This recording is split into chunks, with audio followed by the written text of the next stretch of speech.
ГСП онлайн. Городские новости сейчас.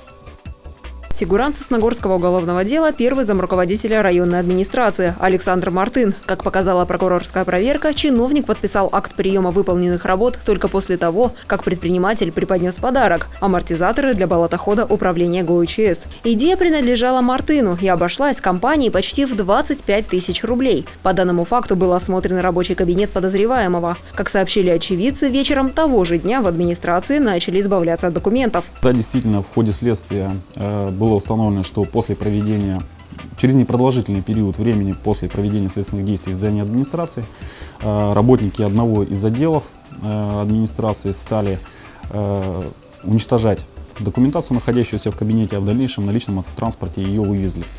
Но данные действия сотрудников данного отдела были пресечены сотрудниками полиции.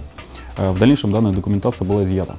Сейчас их изучают следователи. В дальнейшем будет дана оценка и документам, и работникам администрации. В рамках уголовного дела допрашиваются свидетели. Александра Мартына подозревают в злоупотреблении должностными полномочиями. Санкция данной статьи предусматривает до 4 лет лишения свободы.